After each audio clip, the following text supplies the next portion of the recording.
ही ताजी पालक आहे, ही एक जुडी पालक आहे. ह्या पालकापासून आपण नवीन प्रकारे डाळ भाजी बनवणार आहोत. त्याला आपण पालक वरण म्हणू शकतो किंवा डाळ भाजी म्हणू शकतो आपापल्या भाषेमध्ये. तर ही मी चिरून घेतली आहे, पहिले स्वच्छ धुतलेली आहे, मग बारीक चिरून घेतलेली आहे. एका जुडीमध्ये एवढी झालेली आहे आणि हिरवीगार छान आहे आणि पौष्टिक आहे.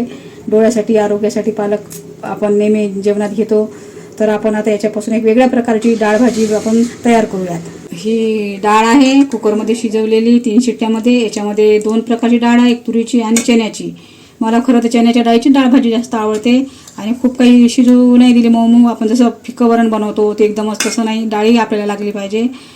अशा प्रकारे हे मी 3 शिट्ट्यामध्ये कुकरमध्ये लावून शिजून घेतलेली आहे. आणि याच्यासाठी मी साहित्य घेतलेलं आहे. साहित्य फार कमी आणि कसं साधीसुधी भाजी आहे. खरं तर खूप मसाले खाल्ल्यामुळे आपल्याला ॲसिडिटी निर्माण होते, गरम मसाले खाल्ल्यामुळे मूळव्याध होते. तर हे आपण टाकायचं नाही आहे. टाकलं तर तुम्ही तुमच्या आवडीने टाकू शकता, पण मी सहसा भाज्यामध्ये आता गरम मसाले बंदच केलेले आहेत.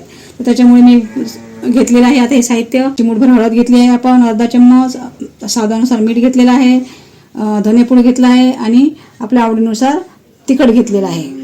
इकडे हिरव्या मिरच्या घेतल्या आहे 2, कारण हिरव्या मिरच्या नाही टाकल्या तर बरंच नाही वाटत. 2 हिरव्या मिरच्या ह्या आवश्यकच वाटते टाकण्यासाठी, म्हणून इकडे तिखट कमी घेतलेलं आहे. 2 छोटे छोटे कांदे बाजारातून आणलेले आहेत, छोटे छोटे शेवटी राहिलेले आहेत. छोटे छोटे 2 कांदे आहेत, 2 टमाटे आहेत आणि कोथिंबीर आहे. इकडे आम्हाला विदर्भामध्ये कोथिंबीरीला सांबारही म्हणतात.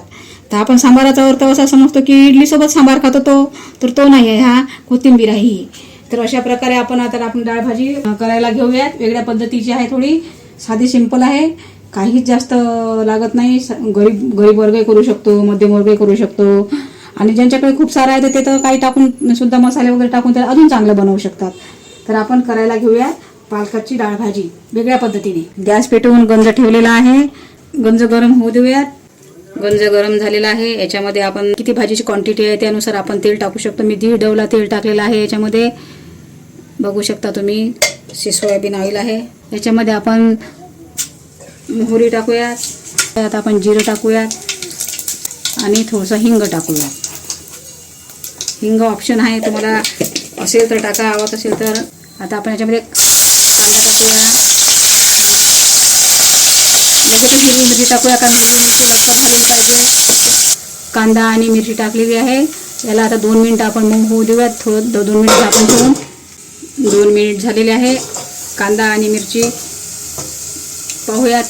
कांदा आणि मिरची छान झाली आहे, कांदा लालसर आलेला आहे, मिरची पण त्याच्यासोबतच छान मऊ झालेली आहे. आता आपण याच्यात टोमॅटो टाकूयात.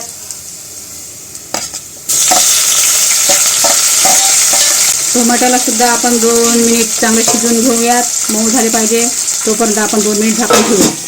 2 मिनिट झालेले आहे. टमाटे टाकले होते आपण, ते आता आपले शिजले काय तर पाहूयात. वाव, छान टमाटे मऊ झालेले आहेत, बघू शकता तुम्ही, एकजीव झालेले आहे. आता याच्यामध्ये आपण मसाले टाकूयात, त्याला पुन्हा आपण एकजीव होऊ देऊयात. जेवढा मसाला शिजला चांगला तेवढ्या भाजीला चव येते. सर्वच आपण एकत्र टाकून देऊयात आणि याला पुन्हा 2 मिनिटं आपण तेलामध्ये परतून घेऊयात. त्याचा कच्चेपणा गेला पाहिजे. मसाल्याने तेल सोडलेलं आहे आणि याला अजून 1 मिनिटामध्ये आपण याला थोडंसं कमी पावरामध्ये होऊ देऊयात. छान मसाले तेलामध्ये शिजलेले आहे, तुम्ही बघू शकता. 2 मिनिटाच्या याच्यामध्येच मसाले छान तेलामध्ये परतलेले आहे. बघा किती छान वाटते. काय याच्यामध्ये आपण जास्त काही खूप मसाले वगैरे वापरले नाही, तरी आता आपल्या भाजीला छान चव येणार आहे. आता याच्यामध्ये आपण पालक टाकूया थोडी थोडी करून. पालकाची ही जी देठ आहे ही फेकायची नाही, याच्यामध्ये खूप सारे व्हिटॅमिन आणि प्रोटीन आहे.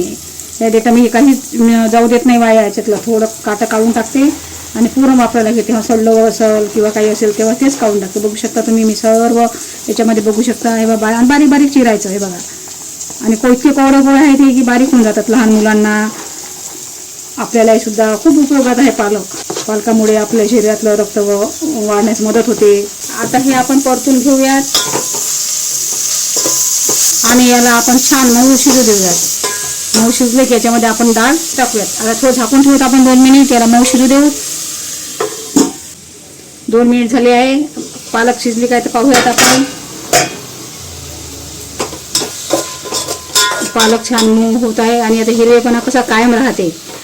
आपण याच्या आधी डाळीमध्येच मी शिजवून घेत होते, पण म्हटलं काहीतरी वेगळं करून पाव, फोडणीमध्ये पालक टाकून पाव कसं होते, तर आपापल्या पद्धतीनं आपण आपल्या डोक्यानं काहीतरी करून पाहायचं. आता याला छान मऊमधून शिजू दिलं, अजून थोडं मऊ शिजू देऊयात आपण आणि मग याच्यामध्ये वरण टाकूयात.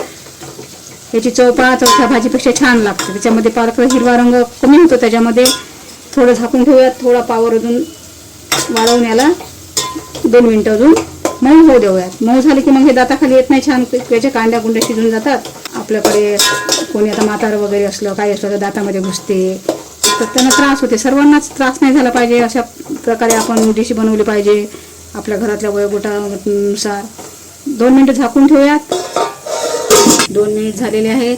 आपण पालक भाजी शिजली काय तर पाहूयात. पालक भाजी बऱ्यापैकी मऊ झालेली आहे, तुम्ही बघू शकता, आणि याचा कलरही हिरवाच आहे. आता याच्यामध्ये आपण डाळ टाकूयात.